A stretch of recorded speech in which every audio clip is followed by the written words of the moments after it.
All right, welcome back to another episode of the Denway podcast. I'm hoping you guys are having a good day, and I'm going to introduce my guest today, TL McCoy. TL, how you doing today? I'm very well. Thank you for having me on your show. That's good. That's good. How's the weather out there? We was already talking about this, but I'm gonna ask you again. That's okay. It's Florida and it's sunny out, a little bit humid. Is it like that all the time? Like you have more? It's Yeah. It's hot and humid a lot here. Yeah. Sometimes, I mean, Florida's lovely, but the humidity is the tough part, and you better have a good air conditioner if you're going to live here. I heard that. I heard that. My friend, she was telling me that one time she was growing up that they lost air conditioning in their house and it was so miserable. Well, I used to live in Japan for 3 years because I met my husband in the military and he was military as well. And we were stationed over in Misawa, and the grid did not allow us to have an air conditioner.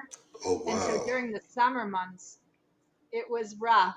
So, I understand what it's like to be without an air conditioner. You have to find other ways to stay cool, like going to get ice cream a lot, put on a little weight during that time.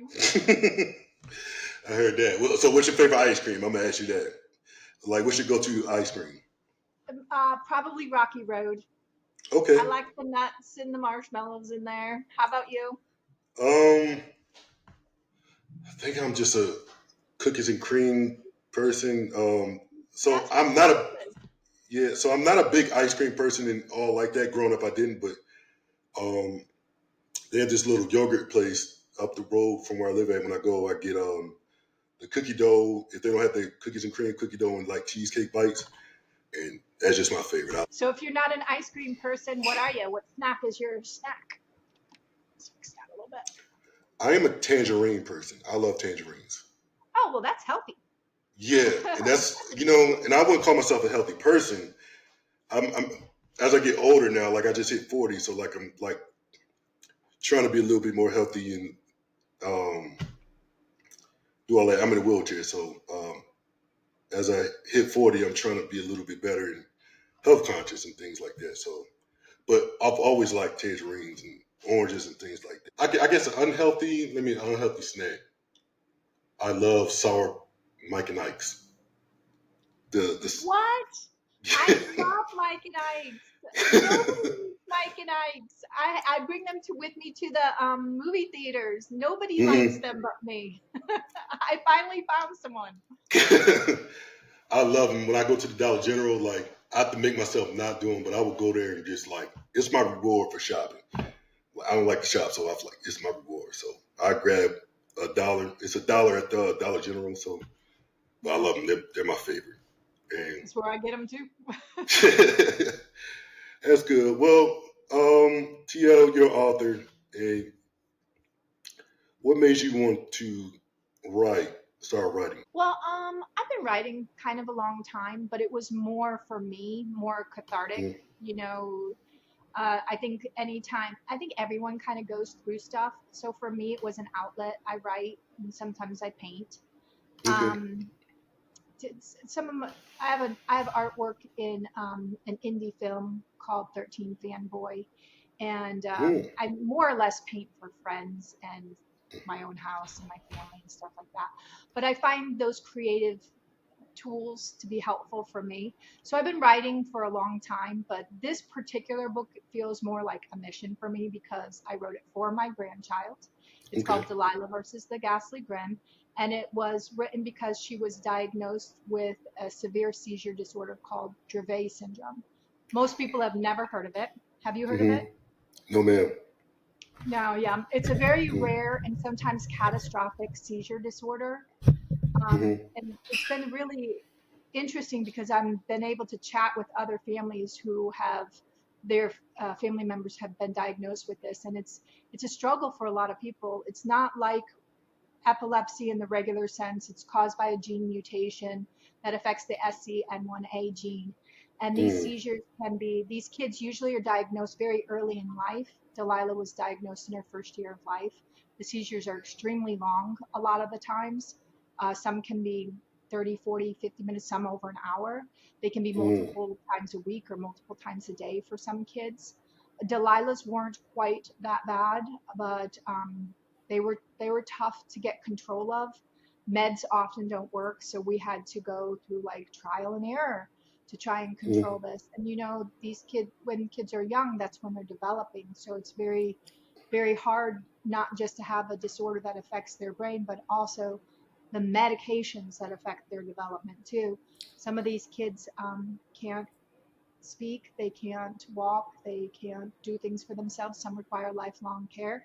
I read Mm-hmm. one study that it's in the area of, I don't know, 10 or 20% don't live past 20. So Wow. it's a very serious disorder. We've been fortunate with Delilah where we've found a medication called Fintepla and she that have it's really helped, and she's been seizure free now for over a year, thank goodness. Yes. But she still requires physical, speech, and occupational therapy. She's actually doing super well, so we're very happy about that. We think that we're going to be able to get her quite far. We don't know exactly where she'll Mm-hmm. land, but Dravet syndrome kind of works like a spectrum. So it's like Okay. autism, where some kids are very, they're high functioning children, and other kids have more struggles.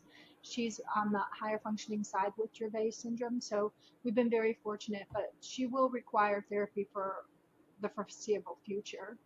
Mm-hmm. Um, but what really drove me towards this mission was I was in a program writing a book for for what I wanted to do, which was a thriller because I'm a psych nurse. And Mm-hmm. I was going to kind of base it off that. But then I came across a study that there are no books out there for kids with disabilities. Like, I think the last statistic I read was it's 3.4% of Mm-hmm. books have inclusion, or have a main character with a child with a disability. And that kind of kept sticking in my mind. Mm-hmm. So then I put my book aside and stopped writing that and focused on writing a children's book. And this is, my debut release for a children's book. It's been doing quite well. It's won 3 different awards. It hasn't been on the market long. It hit the bestseller list on Amazon for children epilepsy health. Boston Children's Okay. Hospital is going to carry it on their epilepsy unit. Just got word on that like last week, a few days ago. So we're really trying to like put this in the hands of kids that it'll be meaningful for, but Mm-hmm. really it's for everyone who's ever felt isolated or alone. A big chunk of the story is about that. It may not just be, having a disorder that makes you feel that way. I think everyone in life has felt that way at some point or another, and that is a big part of the story. It's about empowering people and people who maybe feel different than others to show that your difference could be your strength. It doesn't have to Yes, be your ma'am. weakness. Yes, ma'am. It's funny. I don't really get a lot of. Think I maybe have a mom on here that had a son in a wheelchair, but I don't really have like mom like parents or grandparents on here. What you what this perspective of y'all taking having a member of your family have a disability, and so these are the type of conversations that I like. And so like Did you feel like you received a lot of support when you were going through your struggles? um I want to say yes, but then I want to say no because I don't think I was understood. um in the sense of like what you're talking about, you don't see. I was born in 1985, so I think like now it's maybe a little better, but like Agree. there there wasn't a lot of a representation of people that had disabilities that I could look up to or say, no, this is going to be okay or whatever. I thought went through the same struggles that I went through because I, I struggled a lot growing up. I had a smile on my face, but I struggled a lot because I just felt kind of misunderstood. But I think people try to understand me as much as possible, but there's only so much they could, or I don't know. But yeah, I think I felt misunderstood growing up. I think even someone like myself, I'm a Mm-hmm. nurse and I have a grandchild with a disability, but I haven't gone through what you've gone through. The Mm-hmm. only way that we can understand is to like be there for you and hear you and support Mm-hmm. you the best that we can. We can't walk in your shoes, but Mm-hmm. um, that's why podcasts like this is very important, because you get to share with others the experiences and the trials and the tribulations that you've faced, so Hmm. that you can help somebody who maybe just experienced something that landed them in a wheelchair, and now they're like, they don't know how to handle those emotions, because I'm sure it comes with a great deal of emotions, and maybe navigating the difficult systems, because some of these, like the hospital systems, can be very difficult to navigate, Yep. so this is a very important podcast that you have here. Well, thank you. I appreciate that. I know one time I was out and one of the guys, his sister, they're older. She had an accident. She was in a wheelchair. He was like, she just be energetic, sassy, and all these things. And, she's not like that anymore. And I don't know what to say to her. And I'm like, well, to be quite honest with you, she's her identity has changed. So she isn't going to be the same person she was before. She would get back to who she was when she started to learn and know who she is again. She will get back to a version of that, but she's different now. You can't expect your sister to be the same person as she was before. But I try to get people to understand that, because they don't know, and it's just like, from their perspective, it's like, I just want things to be the same, and it's never going to be the same again. So, And it's not really fair to expect somebody who has experienced a trauma like that to hmm just go back to being normal. That's hmm going to change who you are as a person. I mean, part of your personality is like your core. You're going to be that. But yeah, these events in life, like when you experience a trauma, these things will hmm affect how you move forward in the future. And so you could understand, she was bubbly, she was, a very happy person. It was a traumatic event that happened to her. So there's hmm going to be a period there where she's going to have a lot of emotions that she's going to have to work through with that. And that is where people can try to provide support as much as possible. yes, ma'am. And I was fortunate enough. I grew up and it was cool. People didn't. So going back to being misunderstood, I think that sometimes um, people treated me like I wasn't in a wheelchair, which was great. But then when it came down to, like, sometimes you got to remember that I am in a wheelchair. I'm like, so there's a positive and a negative to that. It's like, well, we see you like you're more than just that. But then sometimes, like, I need you to actually see the wheelchair. Um, and so that's sometimes where it was a misunderstanding, because it's like, I get what no. you're saying there. So, yeah, I think it's beautiful, hmm that they're not limiting you, but at hmm the same time, you're saying, like, but you also have to be a little realistic about what a meaningful are too. yeah. So I hmm think that's kind of where you're at right there. Yeah, that's beautiful. No limitations. That's beautiful. But also remember, like, this is something that's happened. hmm So we're working from there. But it sounds like you have very good people with you though. I have very good people with me. I know, and like I said, I live in Tennessee. I don't have any family here, so like I rely on friends and things, and friends become family. So I got people I can call on to be right here. So I like that a lot, and I love it. I miss my actual family, but I like my Tennessee family is great too. So I was going to ask that. Like, that must be hard not to have your family nearby. it is in the sense of, like, yeah, I miss my family, but like I have like nieces and nephews now. And I was just in Orlando in April and got to see my little nephews, and I was like, man, I miss them. Like, they're growing up. I have a 14-year-old nephew, a 6-year-old nephew, and a 3-year-old nephew, and I'm looking at them like they're growing up, and I'm like, I don't get to see them that often, so I have to do things to try to get back home to see them a little bit more and see them grow up. Because You yeah, blink and they're older. hmm It's like you blink and the children get older. It yeah, happens very quickly. Well, and you need to come to Florida more. It's lovely here. yeah, I would love to come to Florida. So it's yeah, and I still have my Universal pass. I bought a year pass, so I still got it. It's another And trip to they go have down Epic there. now. They opened Epic now. Yeah, I went. Yeah, it was my first time going, so I was. I don't know if I went to Epic. I was a little confused on. what part I was in. So, Now it's but 3 parts. Yeah, I wow, have not even been to Epic yet. It's pretty new, so wow. I'm pretty excited to check it out. It's very nice. So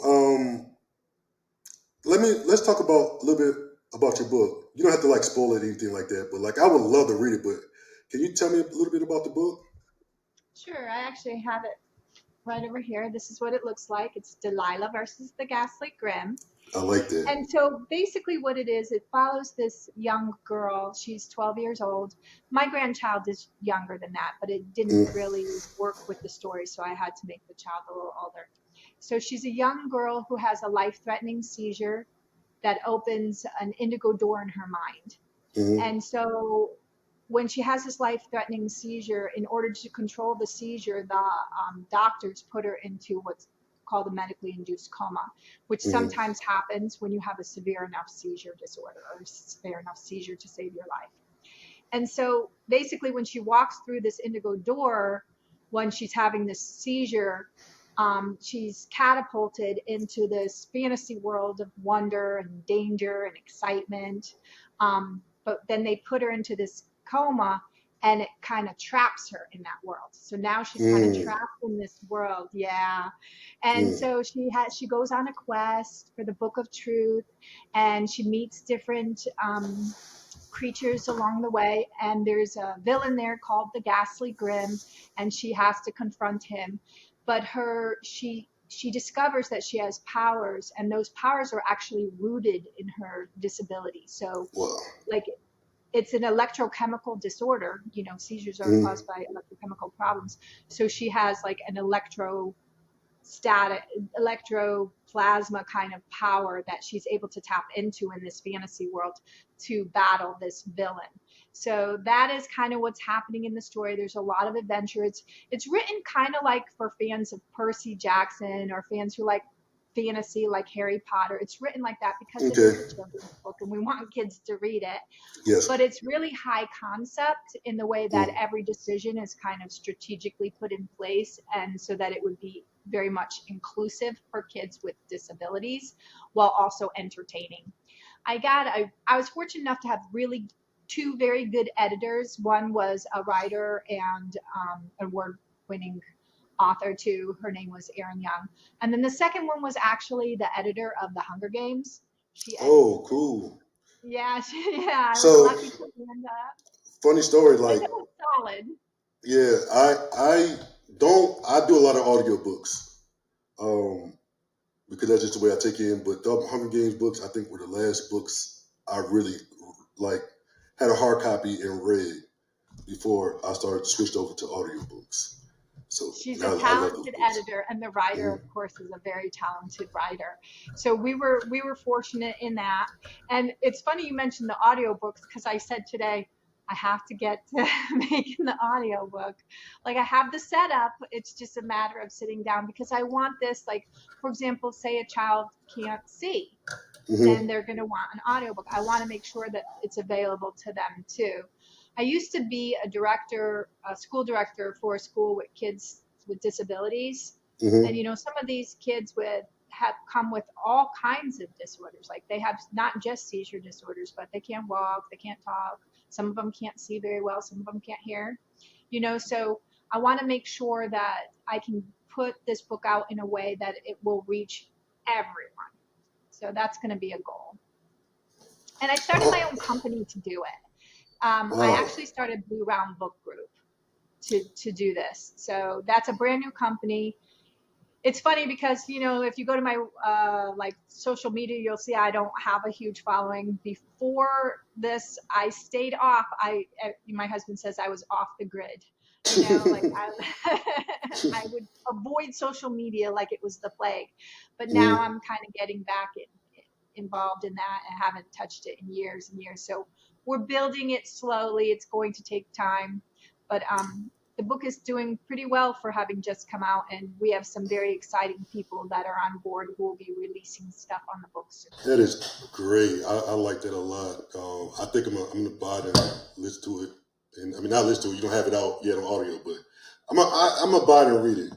And like I said, I support this type of stuff because we need things like that in our own little genre, like our own little disability genre. Not just disability. I feel like there's a problem with representation, like in Yes. general. Yeah, I mean, it's Mm, so when I started Blue Round Book Group, I said I really want to focus, like right now, because so much of my time and effort has gone into this book. I don't have a lot of time to open the door yet, but my mm, goal is to really turn it into a company that focuses on inclusion and representation because I feel mm, like there is a problem in that area and it annoys me. I'm just going to be honest, it annoys me. mm, Like we need to address this problem mm. because there are lots of people who deserve to feel connected to the characters they read, to see themselves in the story that they read. And that was the whole purpose of me writing a book for my grandchild. And then the more I get involved with this, the more stories I hear. I'm like, it's not just one problem, it's a larger issue. You're right. You're right. I wish I can, but I love having people on like you that understands that issue is like there needs to be more representation. Like I'm on Instagram and seeing people, play part. So, for instance, I don't know if you ever watched a show called Superstore. What is Um, it called? Superstore. It was a show that was on a couple years ago, No, and it I was a don't think I've ever guy. seen it. Yeah, it was a guy in a wheelchair. Um, and I always laugh at it because when I worked at Walmart, they always say I look like this guy. I reminded them, but like I'm the true character. He's the.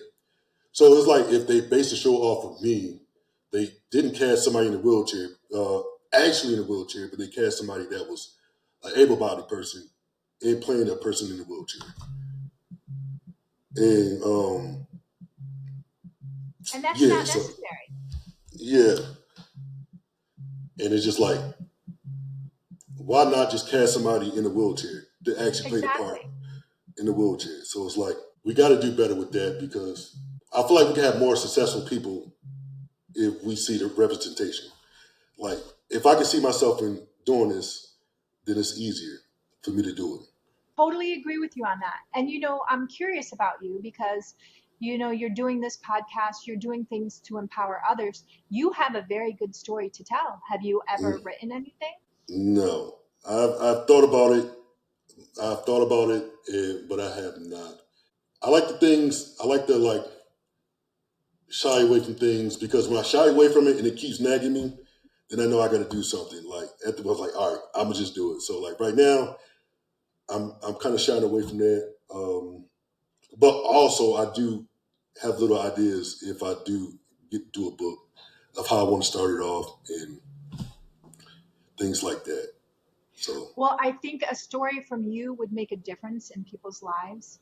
And mm-hmm, even if you didn't want to sit down and write it, because some people don't like to write, I don't know how you feel about that, but it doesn't actually take long to get a first draft down. I mm-hmm, think I read somewhere if you do 3 pages a day, you'll be done writing your first draft in 4 months. Now I will say well, my first draft didn't take very long. The rewrites took a long time. It took over a year. Yeah, the rewrites are really where you craft it into something, but you'll get the main thing there. And then, mm-hmm, if you just do 3 pages a day, you'll be done in 4 months. But if you hate writing, they have people who will write it for you. You just kind of tell them, you give them the bullet points, and they will okay, write it for you and get it into order so that you can have it out there for somebody. Because honestly, you've lived it. You've mm-hmm, lived this journey and would think about that young man or young woman who's now just experiencing it for the first time in their lives. They don't know what to do. They don't know, the people around them can't understand them. They're misunderstood. A story like yours might help them, guide them towards services or support, or make them feel like they're mm-hmm. connected to somebody else, because that's what we all need. We all kind of need to be connected to each other. For sure, I agree with that. I think I will. I just have to get out of my own mind about it and um, really embrace that part of me that is vulnerable because I don't like to show it if I don't have to, but because if I'm going to do something, I got to share my heart and how I really felt about it. And even if my mama reads the book and breaks your heart or something like that. I don't know. Like I have to get in that mindset where I'm okay with that. With some It of the is things I the struggle with. it is a very hard part about being a writer. Mm-hmm. Um, and I won't say that I'm immune. I've faced that very much because I say when you write something that's truly meaningful, you're allowing yourself to be vulnerable. Mm-hmm. And then there will be criticism. It just some people in general are mean, so there will, I Yeah. mean, that's just the reality of life. Sometimes Mm-hmm. my husband's a YouTuber, and some of the things people write to him, I'm like, why? Like, Yeah. why are they so mean? It's just they just try to be mean, or they're like trolls or whatever. You're gonna get those, and you put your Mm-hmm. heart and soul into it. You allowed yourself to be vulnerable, and people can be cruel. So it is one of the hard parts about being a writer.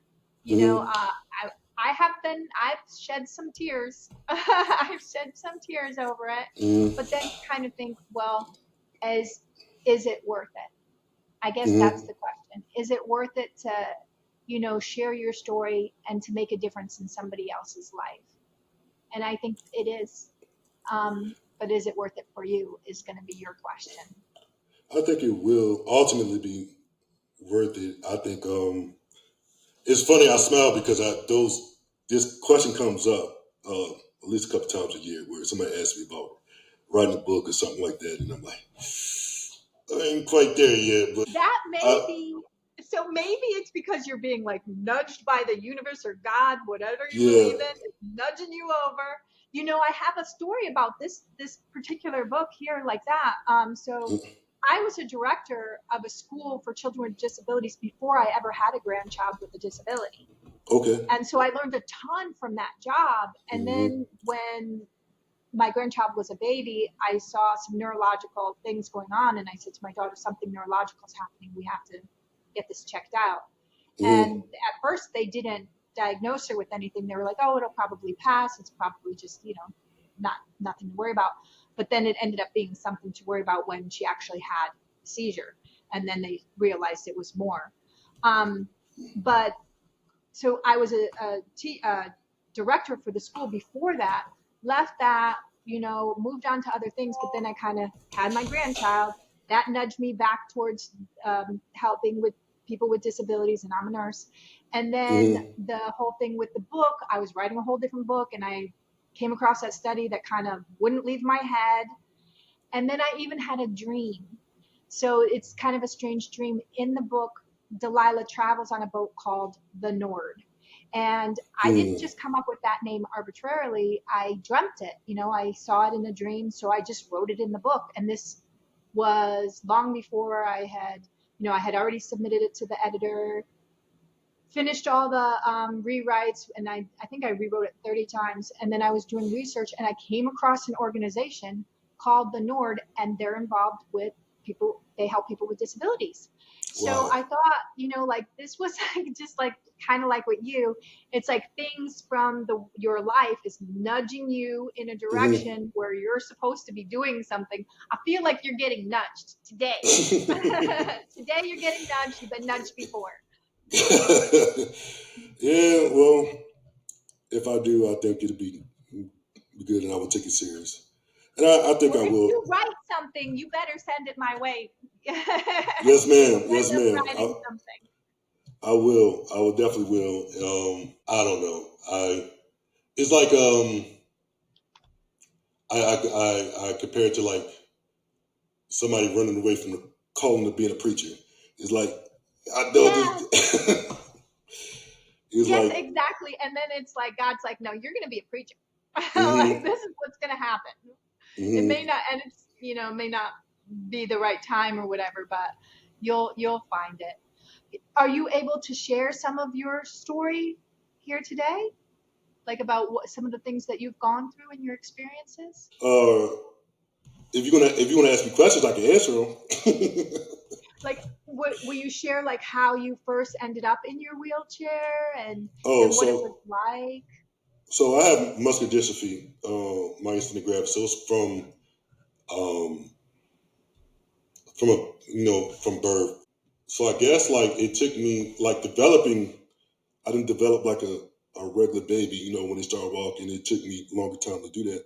I did do walking, things like that, but my muscles got weak fast. How old were you? I think it's right out the gate. I believe it's right as a baby. Like even like stuff like holding your head up, like holding my head up.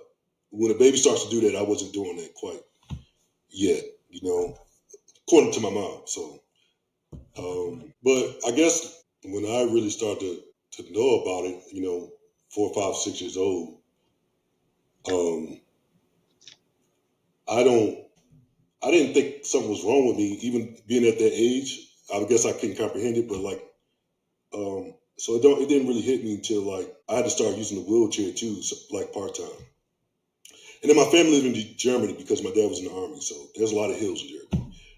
So a lot of hills, you get tired fast going up hills and stuff like that. So and so I guess it really, still think it really didn't hit me that something was really wrong because that was I'll say it's kind of like my truth. Like I didn't experience like life.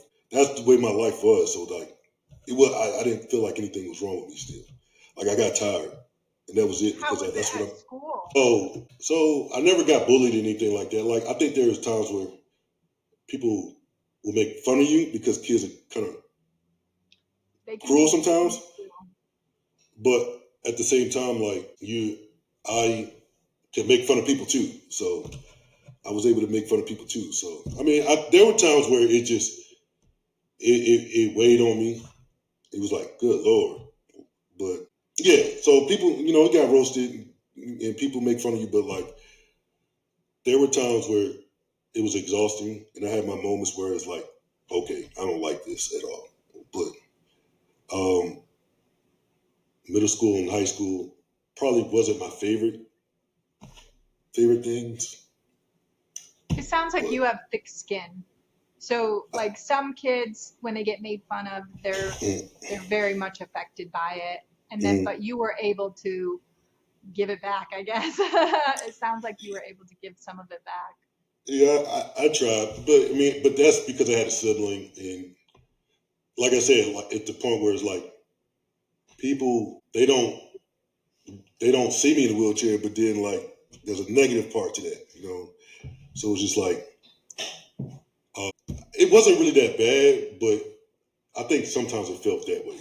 Like growing up now, like now looking back, like I think the worst part about it is being insecure and not having self confidence and those type of things. Those really would kind of wreck me growing up. Like I just didn't have that self esteem, that self love, or self worth that I do now in my life. How did you develop that though? What helped you get there? Telling myself I love myself. That's beautiful. I think in that sense, it's like I don't like the way my life is going. I don't like the way I feel about myself. Um, you have to kind of have to feel like there's more to this life than it's just this. Like, yeah, I'm in a wheelchair, but it has to be more than life than just this. And I know I can. I know I'm going to be in this wheelchair, but I want to experience life in a different way. So you have to start thinking in a different way. So I have to like start speaking positive about myself. And I look at myself, even if I look at myself and I don't like the way I look or something like that, I have to say like, I love you. God didn't make mistakes, and this and this and this and that. So like I talk to people, and I say, and another thing, like I don't know how like religious you are, believe in God or whatever like that, but like in the Bible, it's like they say that you were made in His image. I'm Christian. The book is Mm, actually a Christian book. cool. So like I grew up Christian. I'm still Christian, but sometimes I don't like to, claim that. But but the Bible says that we were made in His image. So one of the things I have to do is with that scripture, I started seeing God in a wheelchair. I love that. you know, um, and when I started seeing God in the wheelchair, because it was like, it's okay. It's okay. If I can see God in the wheelchair, like, I'll be okay. Nothing is like, nothing matters. And that was a healing kind of thing for me. Like when I could actually see, like, it's like God was taking on that burden for me in that moment, like sitting in the wheelchair. Like, he wants me to see perfection. And even when I look at God, I see perfection, even if I see him in a wheelchair. You know what I mean? Like, I, I don't know. I'm trying to get my words right. It's not coming out the way I want to, but. Well, I read this book once called Mm, and I'm hoping it's the right book. I've read a lot of books over the years, but I'm pretty sure it was Embraced by the Light. And one of mm, the things that I really loved about this book was there was a part of it that talked about how sh I guess this woman died and mm, then kind of went to heaven, but it wasn't her time and they sent her back. So that's kind of like the story. But mm, she said that she saw the souls there that were going to be, I guess, coming to Earth.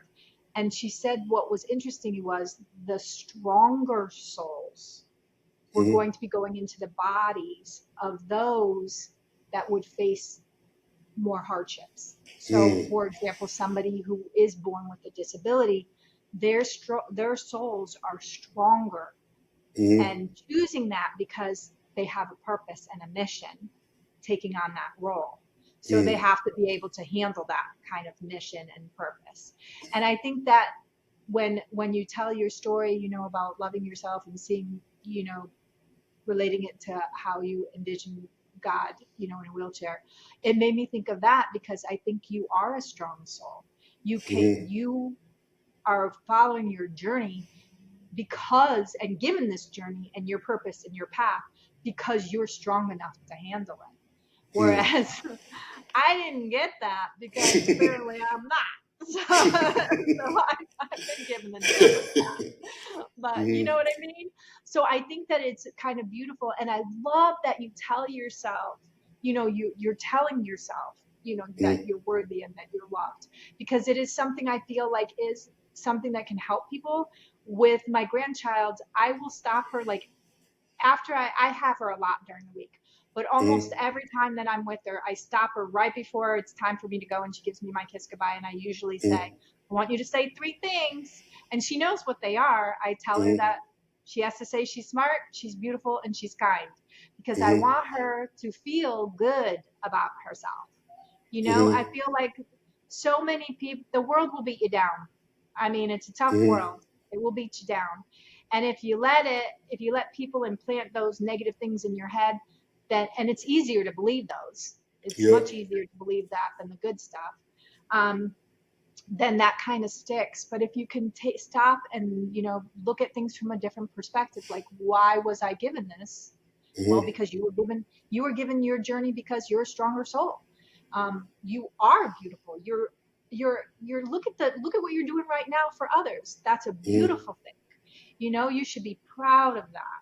And I commend you for it. I think it's wonderful. And I'm so glad that you have managed to turn it around as far as your self-esteem, Mm-hmm. because I think that's important too. Because I think a lot of not not just people with disabilities, but a lot of people are struggling out there. You see a lot of depression and anxiety. I'm a psych nurse. I Mm-hmm. see people coming in every day. They feel broken. They feel like they're not connected to others, and there's a lot of loneliness and sadness out there. So if we can help even one person, it's worth it. Mm-hmm. Yes, ma'am. It is. There's, I want to be an impact, and even in my friendships now, like a lot of them before they met me, they didn't have friends in wheelchairs. So like the the way they see the world, the way they see life now, oh, they know if this place is not accessible. They actually think about it. It's not accessible.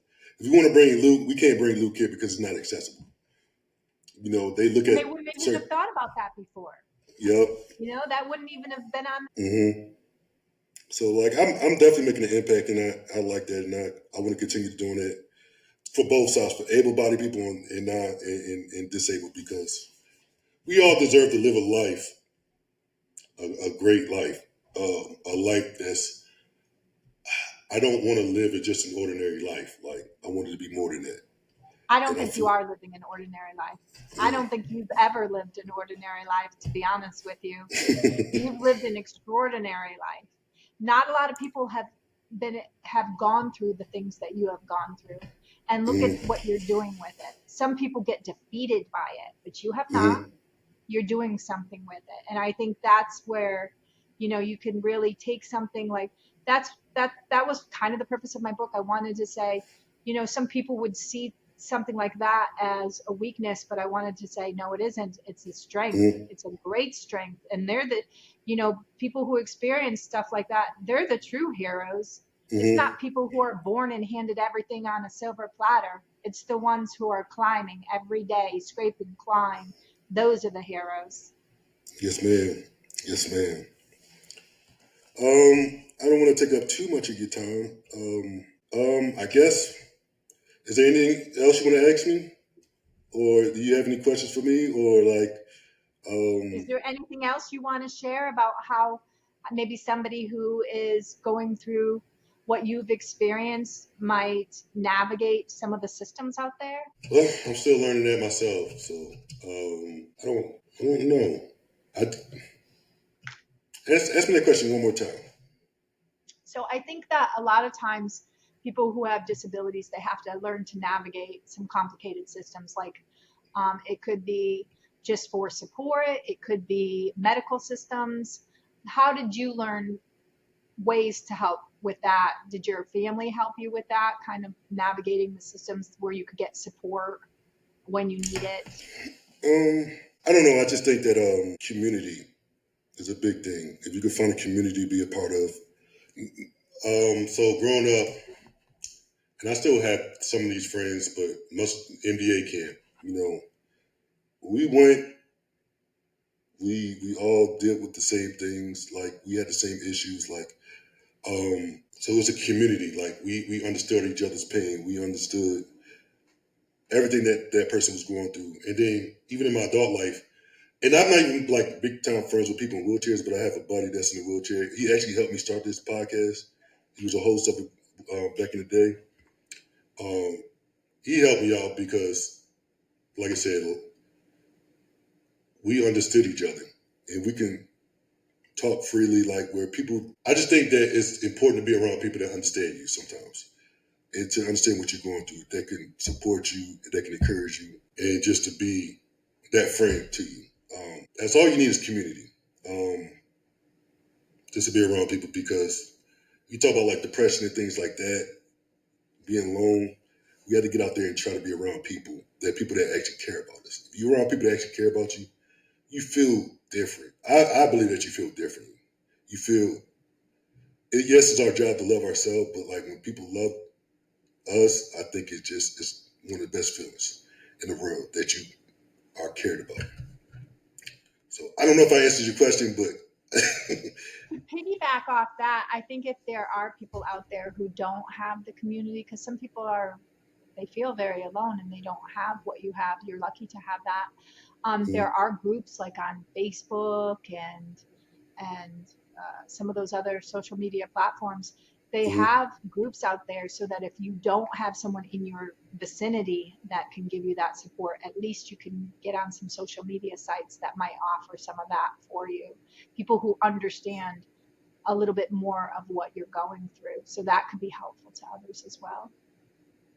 yeah, I think that is a big thing. I should have said that because I think when I was in my journey of accepting myself in a wheelchair, you know, as much as I feel like Instagram and all the social media is like bad, I think if you're looking for something you can like, I had to look for people that were doing well and um, enter able relationships. Because at one point I didn't think I was going to find anybody being in a wheelchair. Like I thought I was going to die alone. You know, Now you have a girlfriend over here, right? in She Tennessee, lives over yes, in, yeah. So you met yes, somebody. Yeah. yes, yep. So that's so. But even before that, I still had the hope, but like I had to like put myself in a situation where I had to truly believe that. There's a lot of things. I mean, that I had to learn and to even like rejection, not just about dating or ask a lady out, but like just hearing the word no, you know, and it's like not personal. Like just keep going. Like I had to learn a lot of things in life, but I had to work on myself. I went to therapy for a little bit and I try to learn and I don't know. I'm still learning, but I enjoy life a little Rejection bit is more. hard. Rejection is hard for everyone. I have a lot of friends who have kind of given up on the whole dating thing. Like they've Mm. given up on the dating scene because apparently it's very hard out there. You know, I'm a little bit older. We didn't have social media. We didn't have the swiping left or right. I don't even know how to do any of that. I met my spouse in the military. We were Mm. basically stationed at the same site. So it was pretty like we became friends and then got married.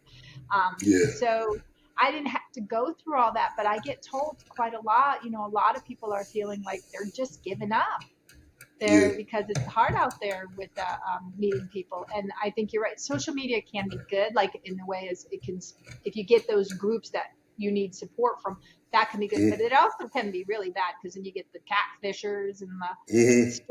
strange stories. You see it on Netflix and you're like, ooh, I'm so Yeah, glad I'm not involved in any of that, you know? for So sure, there's for all sure. kinds, there's good and bad in everything, I guess. It really is. So, and then you say that my brother, he's married about 14, 15 years now, and he met his wife in the Navy. She's still in the Navy, but he's out the Navy. But at the It's a good beginning of the life. time, yeah, Yeah. and Except moving around. yeah, they've been around a couple times. Now they're in DC now, so I hope they stay out there for a little while. But and my youngest brother now, he's in the Navy. He's 20, 22, about to turn 23, and he got in the Navy, so I'm proud of him and things like that. So, And if he stays in long enough, he'll get the retirement. but That's a good thing. yeah, so hopefully he do that. So I don't know. But before I get off here, is there any last words you want to tell people or encouragement or? Sure. I just want to say thank you very much for having me on your show. I hope that our discussion helped anyone who might be going through a tough time, um, able bodied or anyone with a disability alike. I think we Mm, all have our unique struggles, and if we can support each other in any way, we should try to do so. I'm very grateful that you took your time to tell your story. I think your story is beautiful. And I think that, you know, when I think about that book, and I'm pretty sure it's Embraced by the Light and the Stronger Souls, I think you definitely have a strong soul and a story inside you. And I mm. sincerely hope that you are able to share it with others, whatever way you choose to do so. Um, Thank you so much for having me on your show. And I wish everyone who's experiencing any kind of hardship the very best, and hopefully you know you find your support either through your local community or Yes, man.